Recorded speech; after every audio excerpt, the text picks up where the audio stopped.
Здравейте, приятели! Днес ще говорим за връзката между views и controllers в CodingNighter. Като за начало да влезем в нашия проект.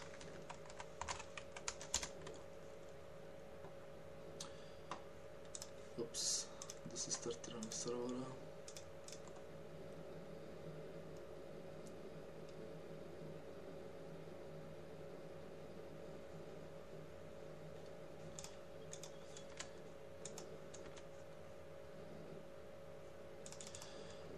В момента виждаме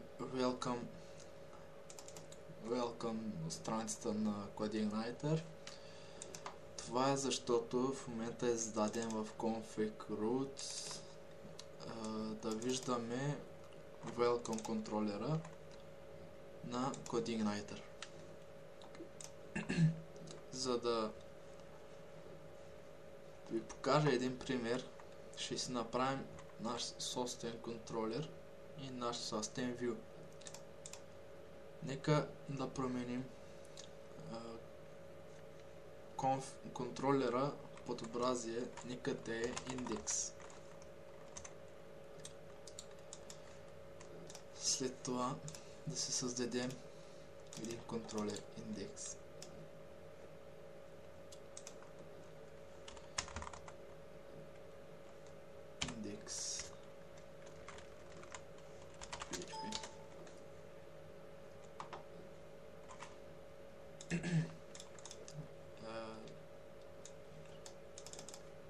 Понеже ние програмистите сме мързеливи хора и ще копирам. Така.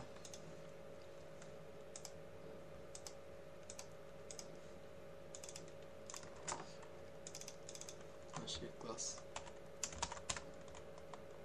index наследява CodingNighter контролер.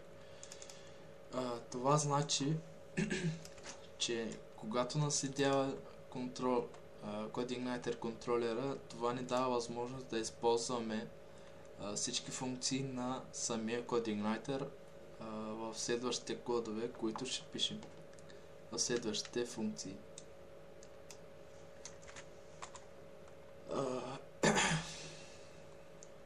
Правим една public функция index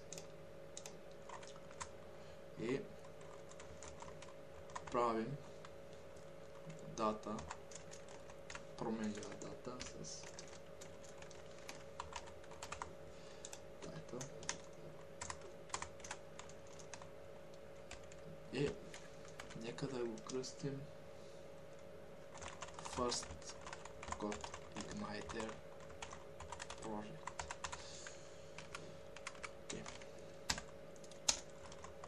Дата, контент,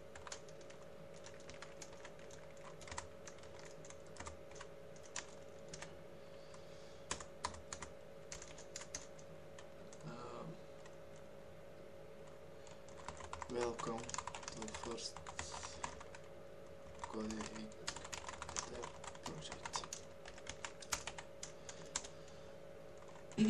За да пратим тия данни в нашия view файл, в нашия изглед, да проверим какво ще стане в момента, когато нямаме индекс. Виждаме 404 грешка, page not found. Тоест, в момента ни показва ето този файл. За да докажем това, ще променим тук и ще го направим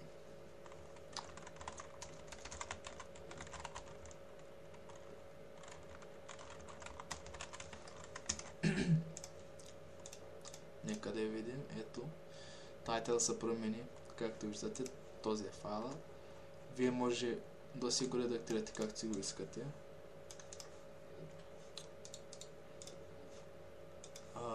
В момента не намира страница, защото все още нямаме създаден файл в Vue. За да пратим данните към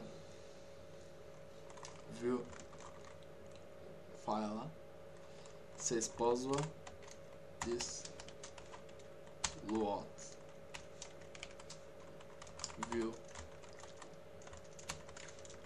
и вътре в скобите пишем името на файла без приставката PHP. Нека да създадем първо един view файл и да го кръстим indexview.php.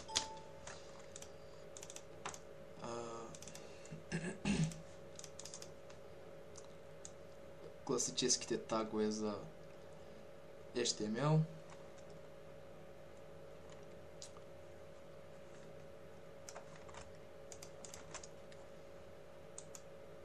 Style.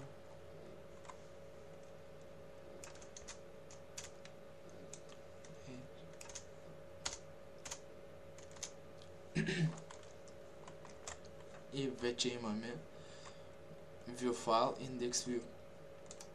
И тук пращаме тези данни в indexView.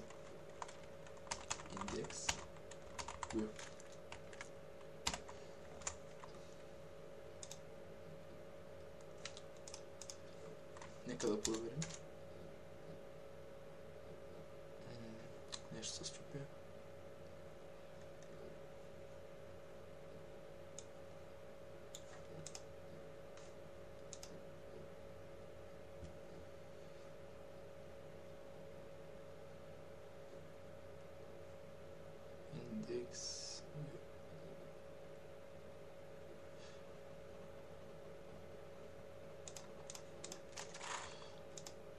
Странно.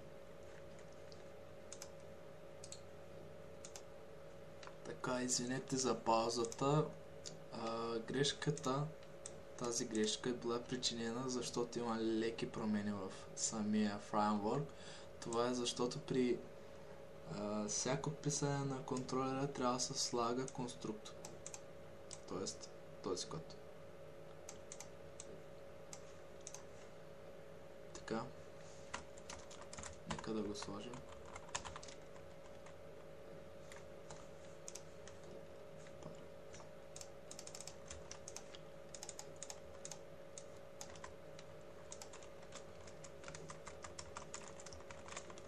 И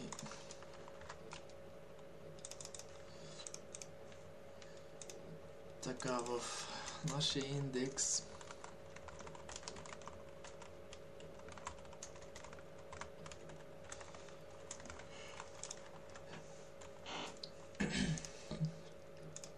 както казахме, тук си добавяме данните, променливите.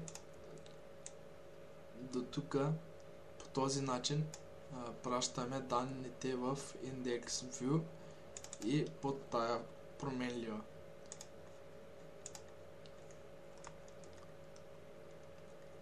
Как ще изпишем тези данни в нашия view файл?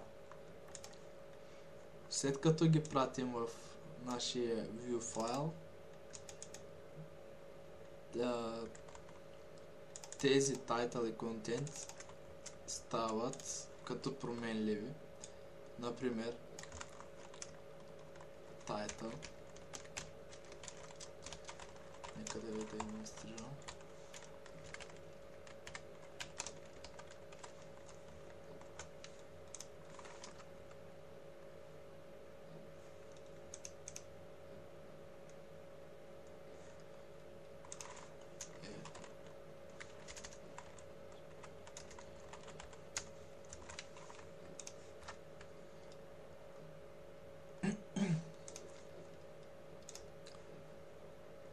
В момента тайтъла се показва в тайтъла на view, защото го пратихме и го задавахме да се показва.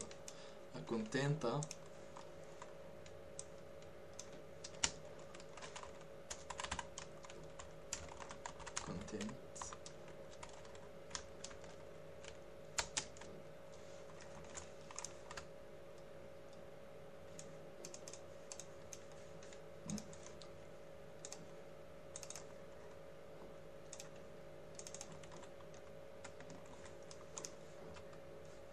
Упс, пак изпуснахме ехото. Извинете. И ето го нашия контент. Welcome to first Codeigniter project. И така спращаме данните от контролерса в Vue, в нашия фронтенд индекс.